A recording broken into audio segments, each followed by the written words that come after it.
అన్ని రకాల వస్త్రాలపై up to 66% of. Star దర్శకుడు శంకర్ గురించి ప్రత్యేకంగా చెప్పాల్సిన అవసరం లేదు. కానీ ఒకప్పుడు శంకర్ వేరు, ఇప్పుడు శంకర్ వేరు.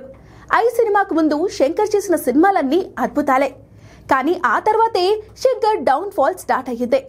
శంకర్ సినిమా తీసే స్టైల్ మారలేదు, కానీ కథనంపై కాకుండా సాంగ్స్ మేకింగ్ పై ఎక్కువ దృష్టి పెట్టాడు.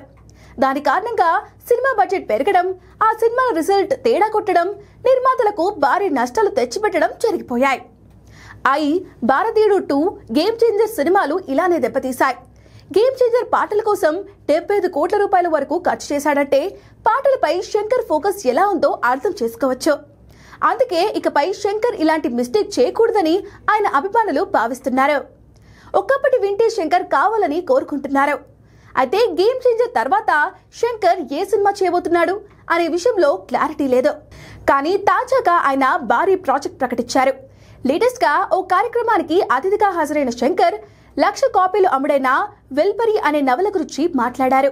దీని ఆధారంగా ఆయన తన కలల ప్రాజెక్ట్ ను తెరకెక్కించినట్లు తెలిపారు.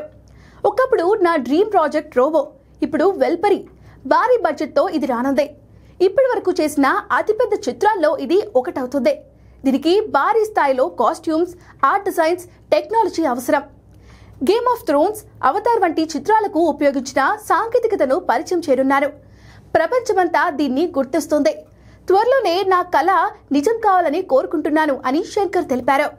దీంతో ఈ సినిమా బడ్జెట్ 1000 కోట్ల వరకు ఉంటుందనే టాక్ మొదలయ్యింది. కానీ ఈసారి శంకర్ తో అంత పెద్ద రిస్క్ చేసే నిర్మాత ఎవరు అనేది హాట్ టాపిక్ గా మారింది. అలాగే ఈ సినిమాలో హీరో ఎవరనే సస్పెన్స్ నెలకొంది. గత కొన్నాళ్లుగా కేజీఎఫ్ స్టార్ యష్ తో శంకర్ ఈ ప్రాజెక్ట్ ను ప్లాన్ చేస్తున్నట్లుగా టాక్ ఉంది. కాబట్టి ప్రస్తుతానికి Shankar dream project hero list లో యష్ మాత్రమే ఉన్నాడు. మరి శంకర్ ఎలా ప్లాన్ చేస్తున్నాడో చూడాలి.